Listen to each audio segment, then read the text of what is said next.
Welcome back, listeners. I'm your host, and today we're traveling back to South Korea in the spring of 1991 to a quiet village on the outskirts of Daegu where five boys set out on a simple adventure that turned into a national tragedy. It was March 26th, 1991, a public holiday marking the country's first local elections in 3 decades. The streets of Daegu were unusually empty. Schools closed, and families enjoyed a rare day off. Among those families were the parents of 6 elementary school boys. 6, not 5. Chul-won, 13, the oldest, Chu Ho-yeon, 12, Kim Yong-yu, 11, Park Chan-in, 10, Kim Seong-sik, 9, and Taeyong Kim, also 13, all students at Seongseo Elementary. At a local playground, the group prepared for a short hike. Taeyong's mother called him back to finish his breakfast. He obeyed, promising to rejoin later. The remaining 5, armed with tin cans and walking sticks, headed for Mount Waryong, a gentle rise that rose just 300 meters above sea level, a familiar spot where children often searched for salamander eggs in the spring streams. Why salamanders? The boys had learned from their grandparents that the tiny amphibians lay their eggs in shallow ponds. The eggs, translucent and delicate, were a prized find for adventurous children. The media would later mischaracterize the hunt as frog egg hunting, a misnomer that gave the rise to the nickname Frog Boys that still sticks today. By late afternoon, the boys had not returned. At 1 p.m., Chul-won's father received a call from his son's taekwondo school. He didn't show up for class. Within minutes, the other fathers confirmed the same. Panic set in. The police were called. Their initial response was dismissive. Runaways. But the families knew their children.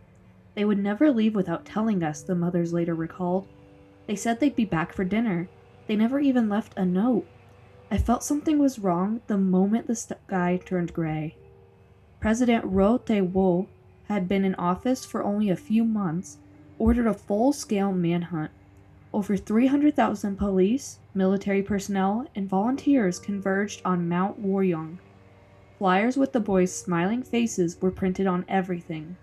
Milk cartons, candy wrappers, even telephone cards, to keep the case in the public eye. A reward of 42 million won, about $31,000, was promised for any solid lead. Search teams divided the mountain into sectors. A dense thicket near the ridge became the focal point. Yet despite their sheer numbers, thousands of volunteers, over 140,000 locations searched, and daily media briefings, the boys remained missing. We walked the paths they'd taken. We called out their names. We even left food at the base of the mountain. Nothing. It was like they'd vanished into thin air. Over the next decade, the case flooded the media with rumors, false leads, and even prank calls. One caller was quoted as saying, "I have your boys. Bring 4 million won to the tracks and they'll be yours." The families, desperate for any sign, even considered paying the ransom, but no one ever appeared. And then, 11 years after the disappearance, a single chance discovery changed everything. September 26, 2002, a man out gathering acorns near the western edge of Mount Waryong stumbled upon a shallow pit. He saw a glint of bone and clothing among the leaf litter. He called the police anonymously, reporting his find. Within hours, a police squad arrived, excavated the site with pickaxes, and unearthed 5 intertwined skeletons, still wrapped in children's clothing and bound together with industrial-style knots. The bodies lay only a kilometer from the heavily searched area, a fact that baffled investigators. The bodies were not deeply buried.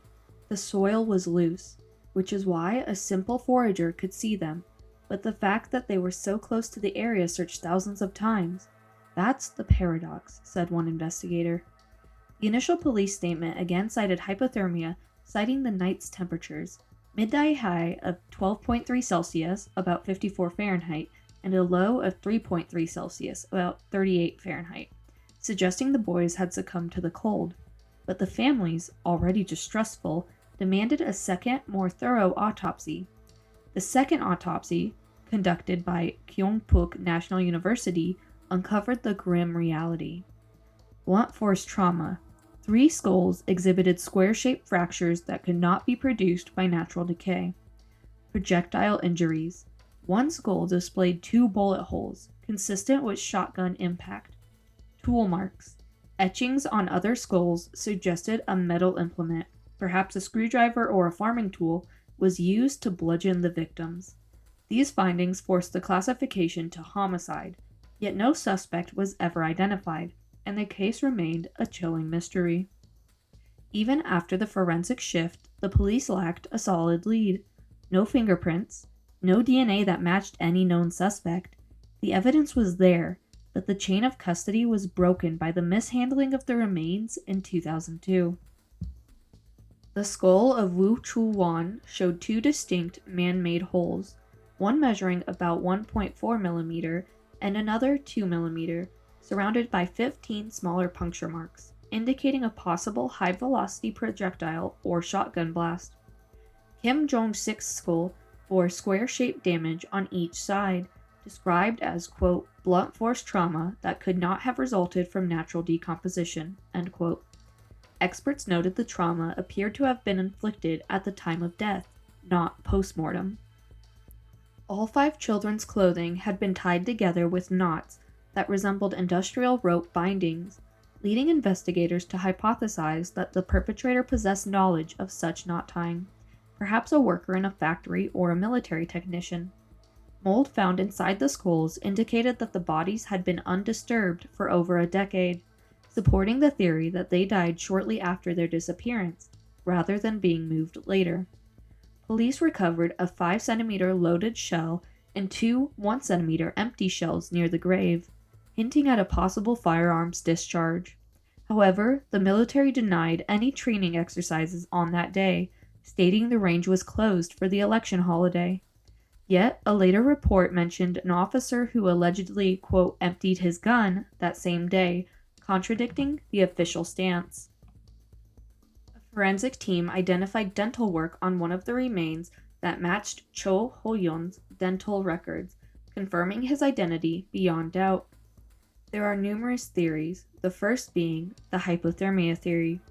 The boys were caught in an unexpected rainstorm, succumbed to hypothermia on the mountain, and their bodies were later found huddled together because they tried to keep warm. Weather data for March 26, 1991 shows a low of 3.3 Celsius, 38 degrees Fahrenheit, and a high of 12.3 Celsius, 54 degrees Fahrenheit, with rain beginning in the late afternoon. Police initially announced the cause of death as hypothermia, citing the temperature drop and the fact that the bodies were found in a shallow grave, which could be interpreted as a natural snowdrift type burial. However, there are many counter-arguments to this theory.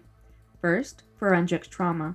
3 skulls displayed square-shaped, sharp-edged damage that could not be produced by natural decomposition. These injuries were judged to have occurred at the moment of death. Second, bullet holes. 1 skull contained 2 distinct projectile wounds, consistent with shotgun or high-velocity bullet impact. Next, clothing knots.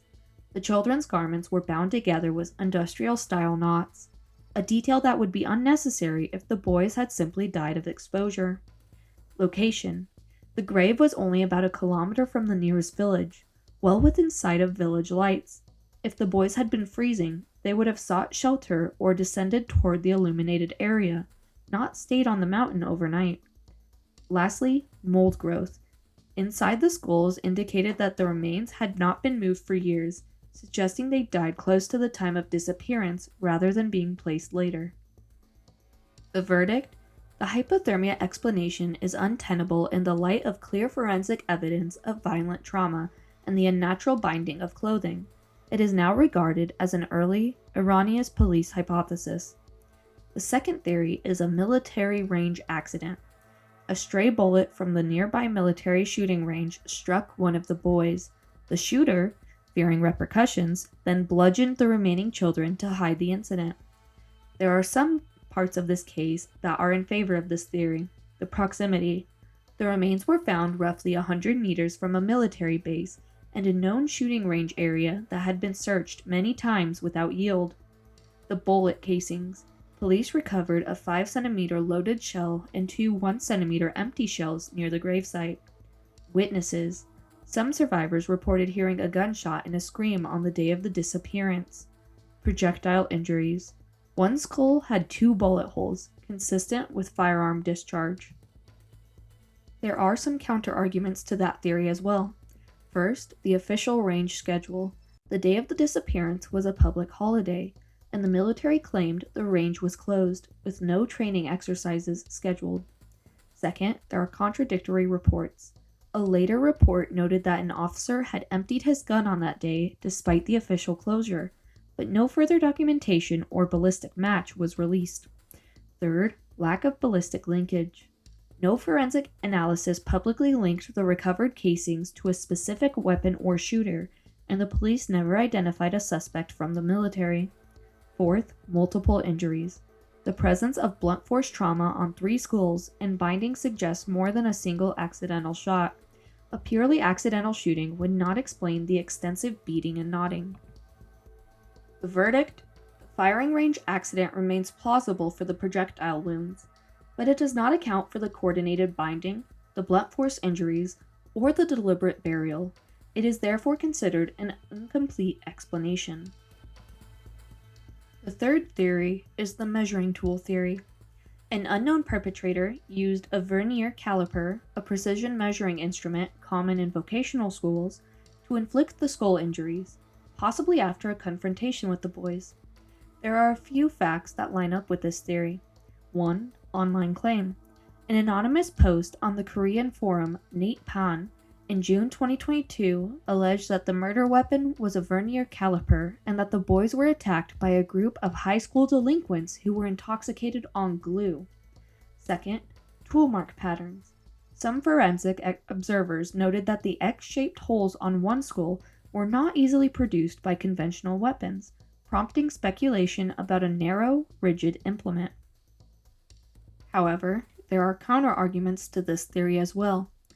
The tool prevalence. Vernier calipers are not typical carry items for adolescents, and they are usually confined to school workshops or engineering labs. 2. The forensic mismatch. Police investigators explicitly stated that the skull injuries did not match those that would be caused by a caliper or pruning shears. 3. Lack of physical evidence.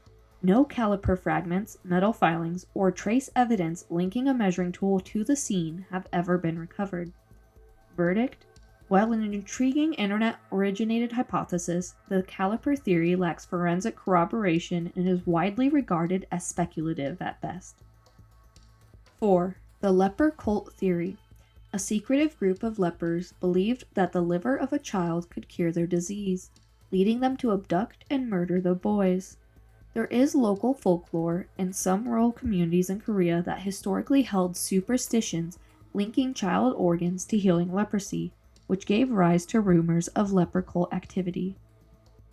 There is no forensic link. Autopsies did not reveal organ removal or any evidence of ritualistic dismemberment. There is absence of a leper. No leper colony or individuals connected to leprosy were identified near the scene of the crime at the time. And lack of witnesses. No credible eyewitnesses reported seeing lepers in the area on or around the day of disappearance. Verdict? The leper cult hypothesis is purely folklore and unsupported by any physical or testimonial evidence. 5. The father burial theory. Psychologist Kim Ga-won alleged that Kim Jong-sik's father was the murderer, claiming he buried the bodies beneath his house. There was a public accusation in 1996 by the psychologist Kim publicly named the father as a suspect, prompting police to excavate the family's latrine and back room. There was the discovery of a shoe during the excavation where a shoe belonging to Kim Jong-sik was found, which some interpreted as confirming a connection to the house. However, as for counter-arguments, there was no additional evidence. Apart from the shoe, investigators uncovered no human remains, blood, or forensic material at the house. Defamation ruling. The psychologist was later fined for defamation. indicating that the claim lacked sufficient evidentiary basis. There was a psychologist's credibility. The accusation was widely dismissed by law enforcement and the public as an unsubstantiated theory driven by personal conviction rather than forensic proof. Verdict: the father burial theory collapses under the weight of negative investigative results and legal censure of the accuser. 6. The accidental shooting followed by cover-up theory. An unauthorized shooter, perhaps a civilian or off-duty soldier, accidentally hit one boy with a firearm. To avoid detection, the shooter killed the remaining children with a blunt instrument and buried them. Now, there is some supporting evidence here. 1. The projectile wound. Presence of 2 bullet holes in a skull points to a gunshot.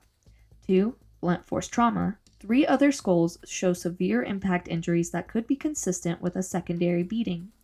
3. Bullet casings. Shells recovered near the site suggest gunfire activity. 4. Witness testimony. Some survivors recalled a horrendous scream and a possible gunshot on the day of the disappearance. Now for the counterarguments. There is no shooter identified. Police investigations failed to locate any suspect with a weapon matching the casings, nor did they find any witness who saw a gun fired. Military denial. The Army denied any training or firing on that day, and no official record of an unauthorized discharge exists. Lack of ballistic matching. No forensic report publicly linked the recovered shells to a specific firearm, leaving the gun's origin unknown. Verdict: this hybrid theory elegantly incorporates both the projectile and blunt force injuries, but the absence of a concrete suspect or ballistic confirmation leaves it unresolved.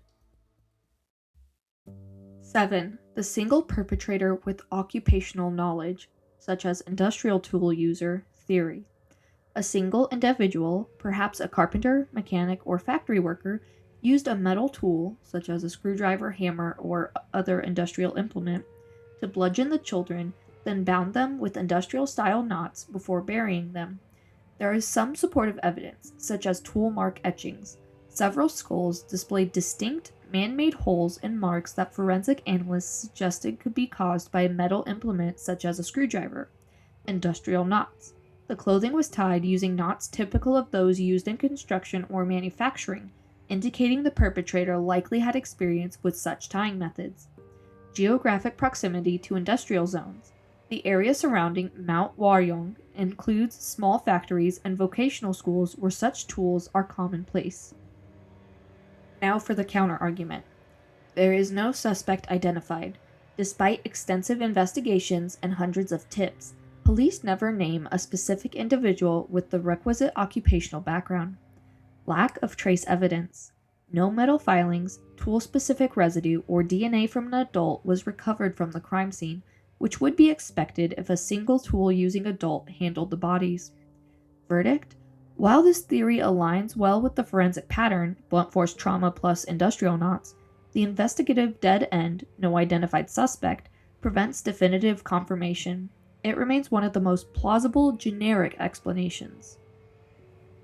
8. The multiple perpetrators theory. 2 or more individuals were involved. One may have shot or injured a child, while another, or the same person, used a blunt instrument and bound the children, making it difficult for a single person to control 5 victims. There were varied injuries, such as presence of both bullet holes and blunt force trauma that could suggest different weapons or attackers. There are also complex logistics. Tying 5 children together and moving their bodies would be challenging for a lone offender, especially under time pressure, implying possible collaboration. However, as far as counterarguments go, there are not multiple DNA profiles. Forensic analysis did not reveal multiple adult DNA samples. Only the children's DNA was present. There are also no witness accounts. No testimonies describe multiple armed or masked individuals near the site on the day of the disappearance. And there is Occam's razor. Many criminologists argue that a single, highly organized perpetrator could have subdued the children, especially if they were caught off guard or incapacitated with a single blow. The verdict? The multiple perpetrator scenario remains a logical possibility, but lacks direct forensic support. 9. The ransom/fraudulent kidnapper theory. a stranger called the police claiming to have kidnapped the boys and demanded a ransom. The caller was later proven to be a fraud, but some have speculated that the call could have been a diversion by the real killer. Why? Well, in 2002, a man demanded a ransom in exchange for the boys' release. Police later identified the caller as a fraudster. However, the call occurred only a few days before the bodies were found, leading to speculation about a possible connection. The counterargument? The bodies were discovered before the ransom call was made, meaning the call could not have been a diversion for the actual murder. The fraudulent caller also had no known connection to the family or the area. Investigators concluded the call was a hoax. Verdict: the ransom call hypothesis is unrelated to the actual murders and is best dismissed as a sensational but false lead. 10. The government-military cover-up theory. The Korean government or military deliberately suppressed evidence, possibly because the boys were killed during a covert operation or by a high-ranking officer, and then staged the hypothermia narrative to avoid scandal. There is quite a bit of evidence that supports this theory. 1. Official denial versus contradictory reports. The military claimed the range was closed, yet an officer allegedly fired his weapon that day. 2. Police mishandling. Critics highlighted sloppy handling of the remains in 2002, using pickaxes, failing to use proper body bags, and mixing bones on a white cloth during a live broadcast, suggesting a possible attempt to obscure details. 3. Family lawsuits. The parents sued the government in 2005, alleging investigative incompetence and possible suppression of evidence. Now, there are also quite a few reasons why this is unlikely to be true. There is no concrete proof. No documents, whistleblower testimony, or forensic data have surfaced that directly implicate senior officials in a cover-up. Independent forensic findings. University-run forensic teams conducted independent analysis that concluded homicide, contradicting the official accident narrative. In public inquiries, the case has been investigated by multiple media outlets, such as PD Notepad and true crime podcasts like this one, without uncovering definitive proof of a state-level conspiracy. Verdict: while procedural failures and contradictory statements fuel suspicion, the lack of hard evidence makes a deliberate government cover-up remain speculative. 11. The serial killer theory. A psychopathic individual, perhaps similar to the later identified serial killer Lee Chun-jae, who confessed to 10 murders in 2019, was responsible for the Frog Boys murders. It is similar to other cold cases, and the Daegu Cold Case Unit reopened the investigation in 2019 after Lee's confession, which suggested the possibility of a local serial offender. The only other reason this theory is brought up is the violent method of death. The combination of shooting, blunt force trauma, and binding is reminiscent of a methodical ritualistic killer. However, as for counterarguments, there is no link to known serial killers. No forensic or DNA match ties the Frog Boys to Lee Chun-jae or any other identified serial offender. There is also age and opportunity.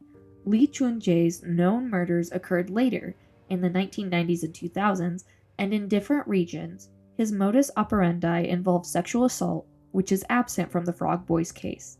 Verdict: the serial killer hypothesis is attractive for narrative purposes, but lacks any factual bridge to a known perpetrator. Last theory, number 12, the leaked military training exercise theory. An unrecorded, unauthorized military training drill took place on Election Day. Stray bullets killed the boys, and the military subsequently concealed the incidents. Reasons that this may be plausible. Officers alleged gun emptying, the report indicating that an officer fired his weapon on the day the range was closed, and bullet casings, the presence of shells near the bodies. However, the counterarguments are, once again, no official documentation, no witnesses, and 3, lack of motive for a cover-up. Even if a stray bullet caused a death, covering it up would risk severe legal consequences for the military, making a full concealment less plausible without higher-level collusion. Again, no evidence of such collusion exists. Verdict: the theory is a variant of the broader military involvement hypothesis, suffering from the same evidentiary gaps. The most plausible composite, in my opinion, Is the accidental shooting followed by cover-up and single occupational predator hypotheses together, and they explain all the forensic findings. A stray bullet, or intentional shot, caused the projectile wound. The same individual, likely possessing a metal tool and knowledge of industrial knotting, delivered the blunt force blows and bound the children before burying them. The military range proximity supplies the bullet source, while the industrial tool evidence aligns with the observed skull markings. However, the decisive missing piece remains the identity of that individual. No DNA, fingerprints, or credible witness testimony have ever been produced. So, if you're wondering why the case remains unsolved, despite all these theories and the investigations into it, there's quite a few reasons. 1. Degraded evidence. Over a decade had passed before the bodies were recovered. DNA quality, while sufficient for identification, may have been insufficient for high-resolution profiling or familial matching at the time of the original autopsies. 2. Mishandling of remains. Police used pickaxes to excavate, mixed bones on white cloth live on television, and transported the bodies in sacks rather than body bags, potentially contaminating trace evidence such as fibers, hair, or touch DNA. 3. Statute of limitations. The 15-year limit closed in 2006, discouraging resources from being allocated before its removal in 2015. The legal window was effectively closed for years, allowing potential leads to go cold. 4. Political climate. Early 1990s South Korea was transitioning from authoritarian rule. Police and military institutions were still adapting to greater civilian oversight, possibly leading to procedural shortcuts and reluctance to implicate military personnel. 5. Public pressure and media sensationalism. The case attracted massive media attention, which produced both genuine tips and a flood of false leads, prank calls, fabricated ransom demands, and even people just wanting to get involved, which diluted investigative focus. The Frog Boys case is a textbook example of how a seemingly straightforward missing children investigation can morph into a multi-layered mystery when early assumptions, like hypothermia, are contradicted by later forensic science.